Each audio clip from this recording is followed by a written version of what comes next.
May pagkakataon po na sa ating pong pananalangin ay tayo'y nagtatampo sa Diyos dahil ang pakiramdam natin hindi niya tayo dinidinig. At minsan ay matagal na tayong nagdadasal pero ang pakiramdam natin tinutulugan lang ng Diyos ang ating mga problema sa buhay.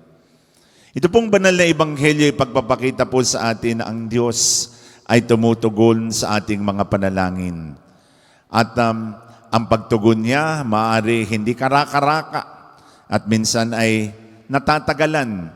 Pero ang katotohanan, tumutugon siya sa panalangin ng mga taong dumaraing sa kanya araw at gabi. At ipinaliwanag po niya ang tungkol po sa isang balakyot na hukom. Yung palang Tagalog na the wicked judge, balakyot na hukom. Ay pagpapakita lamang po na kung yung balakyot na hukom ay ginawad ang katarungan doon sa babaeng balo, bakit hindi niya igagawad sa ating lahat na kanyang mga anak na humihingi, dumaraing araw at gabi?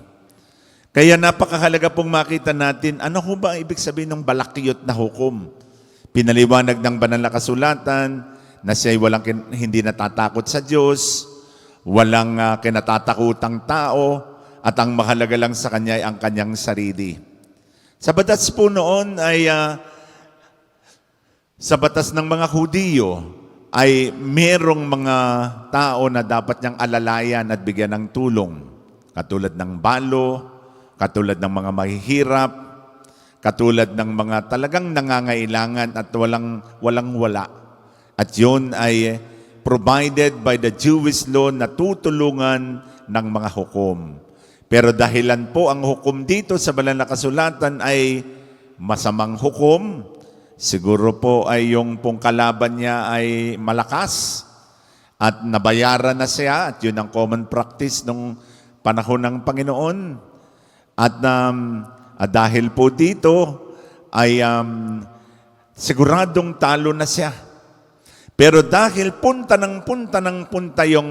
yung babaeng balo, nasabi sa sarili nung balakyot na hukom, bagamat wala akong kinikilalang tao at hindi ako takot sa Diyos, pero masyadong makulit na itong babaeng ito, igagawad ko na sa kanya. Kaya sometimes we need to be makulit in our prayers. Paulit-ulit. Sapagkat tayo po ay talagang diringgin ng Diyos at hindi niya kayang hindian ang panalangin ng mga taong araw at gabi sa Kanya'y nananangis. Pero don't get us wrong in our Holy Gospel, sapagkat hindi po ang comparison ay yung balakyot na hukom ay ang Panginoon.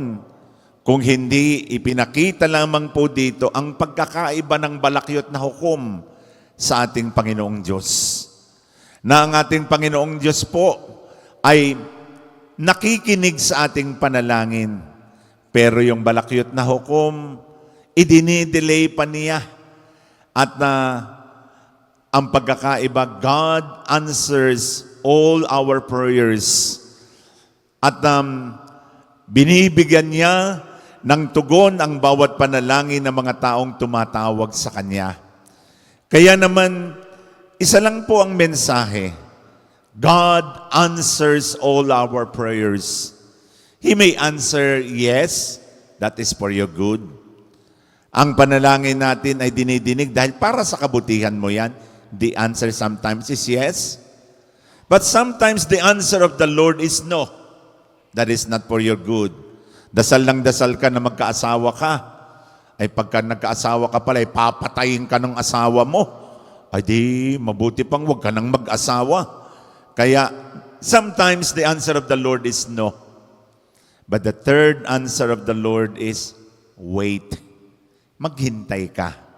Because you deserve something better. Kaya ang sagot ni Lord sa panalangin natin, yes, that is for your good. No, that is not for your good. You deserve something better. At pangatlo, ang sagot ng Panginoon, wait, because the best is yet to come.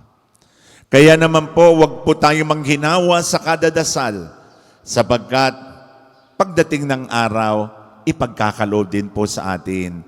At maaaring yung hinihingi mo ngayon, hindi mo yang kailangan. Maybe what we need sometimes is patience, perseverance, at magkameron muna tayo ng mas malalim na kaugnayan sa Panginoon bago niya dinggin ang ating mga panalangin.